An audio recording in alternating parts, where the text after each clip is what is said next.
YouTube. So it's been a while since I posted a video. Today I'm going to talk about our emotions and how their energy and motion and how they affect our life and how we can use them to get to higher states of consciousness and to live a happier, more fulfilled life. Uh, you know, I've talked about it before. We're oftentimes really selfish. We get caught up in the routine of survival. Our world crafts us to believe that there's limited resources, and it's a scarcity mindset, which leads us to a state of fear, which is again a negative emotion. So when we can start to move out of those emotional states and into higher states, we can start to see that realistically there isn't a scarcity. It's just a control mechanism that has kept us basically entrapped or enslaved in this matrix. And when we can break out of that concept, then we can see that there is nothing but an abundance.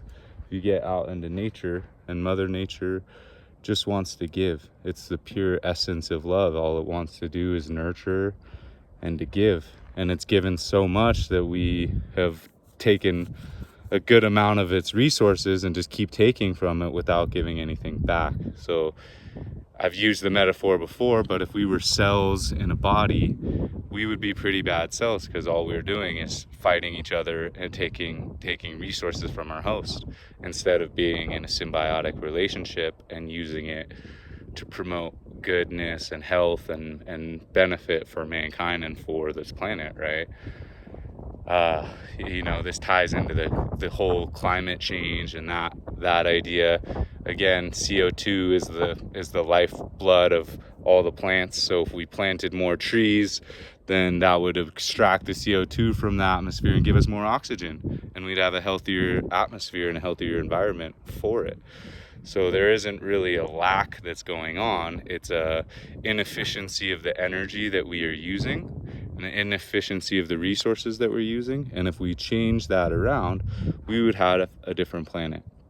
I've heard that over 75% of the agricultural land that we have for use in this world is now used to grow food to feed the livestock. So you think about the energy efficiency of growing food, transporting that food to feed another life form, then cutting up that life form, which I don't agree with either way, then to transport that, store it, and to get a secondary form of nutrients is a little ridiculous in my books, right? If we use those, even a fraction of that land, to just grow more fruits or more vegetables, then we would have an abundance. And again, you look at fruit trees and how that works. If they were undisturbed in nature, as long as they get water, they're going to continue to produce fruits, which continue to produce seeds, which the seeds will then move and create more fruits and more trees.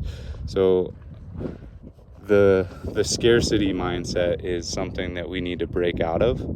And when we can go into, again, higher states of consciousness, gratitude, love, appreciation, joy, like I am so happy and blessed to be out here on this beautiful day with my doggies on my bike and enjoying nature and just enjoying this life that I was given. It truly is a present, and when we're present, we can enjoy the present.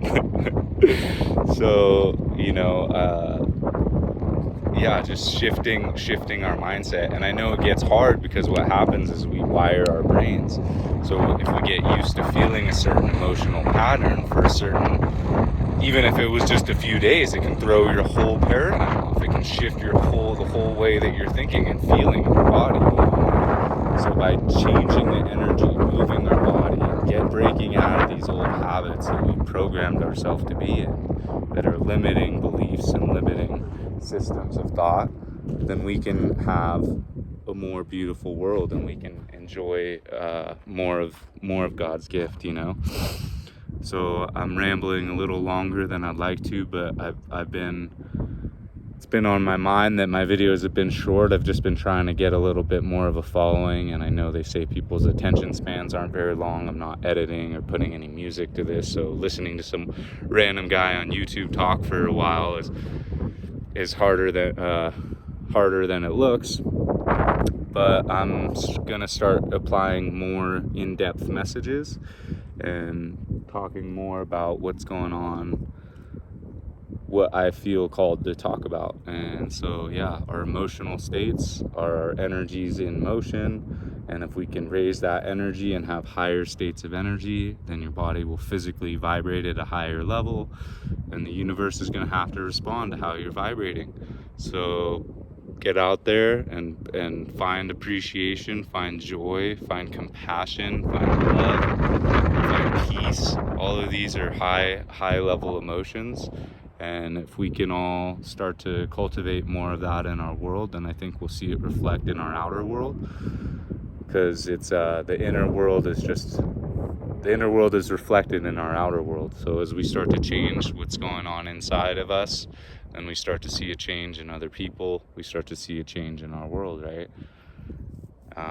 And again, there's also what are called mirror neurons in our body. So if you can raise your state of consciousness, even if someone hasn't done the work and doesn't quite understand how emotions play a role, by you being in a higher state of emotion, a higher vibrational state, you can change others' fields around you. That's why if you walk into a room and people have been arguing, you can feel the tension. But you walk into a room and people have been laughing and happy, you can feel the joy and you can feel the love, you know?